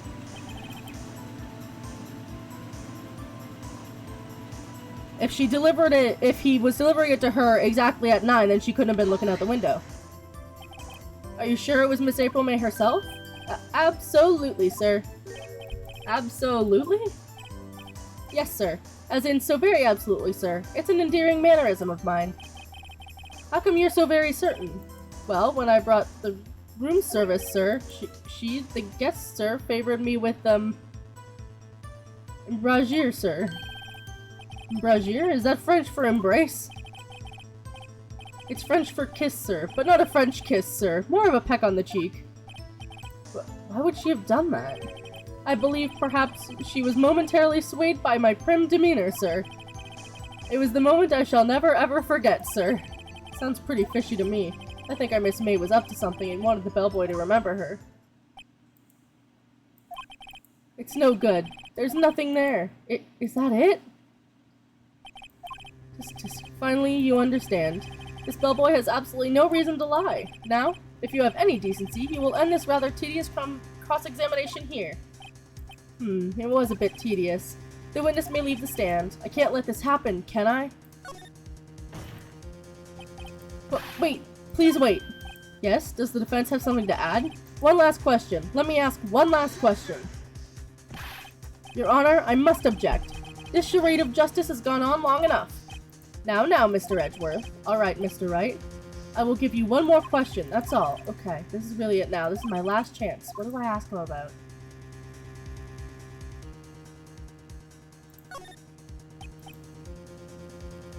Tell me again about the room service. Against her? Exactly 9. Delivered room service at Miss May's room at 3:03. The guest had requested iced coffee. $18 was the charge, as I recall. I see. $18? Doesn't that seem a bit expensive? Yes, well, iced coffee for 2, you know. And we don't skimp on the ice, sir. What did he say? What did you say? Rather, quite. Bellboy, tell us the truth now. Was someone else staying in Miss May's room? I object. That was objectionable. Objection overruled. The witness will answer the question. Yes, I see.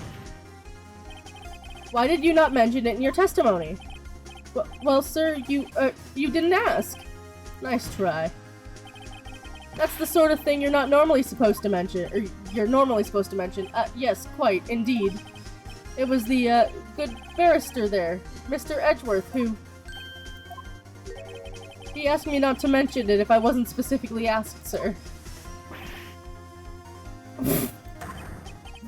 You fool!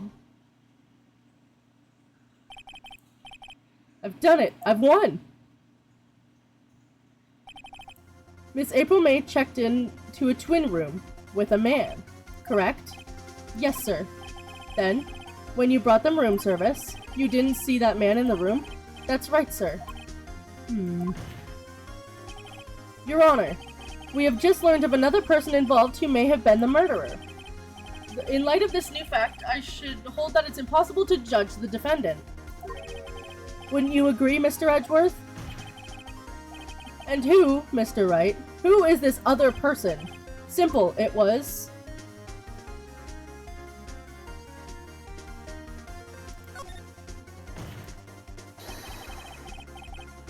the man who checked in with Miss May. Your Honor, it has been previously revealed Miss May was tapping the victim's phone, yet Miss May herself has an alibi at the time of the murder. However, that does not clear the man that was with her.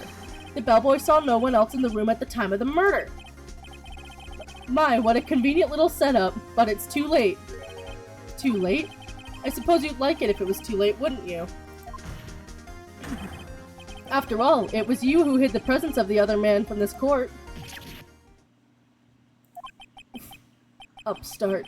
Amateur. These accusations are ludicrous. Enough. The court acknowledges the defense's argument. I expect the prosecution and defense to look into this matter fully. Am I understood? Yes. Yes, Your Honor. That is all for today. That is all today for the trial of Maya Fey. The court is adjourned. And with the court being adjourned for the day, it is also almost time for the podcast. So I'm not going to start another court day, because I need to go set up for that.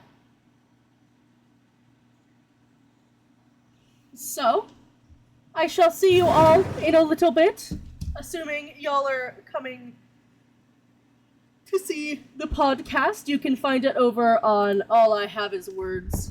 Hold on. Let me, can I... I'm gonna shout it out. Let's see if I can remember how. It will be starting up here very shortly.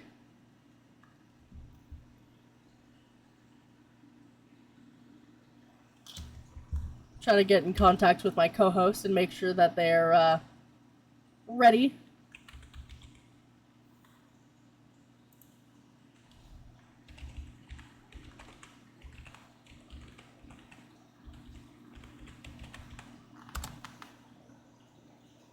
There we go. Go follow that, as it will be going live in, hopefully, if my co-host is ready, about 15 minutes. We are going to be talking about mental health today, so it's gonna be an interesting conversation. I hope to see you there, and we shall see you in a bit. Ciao for now, y'all.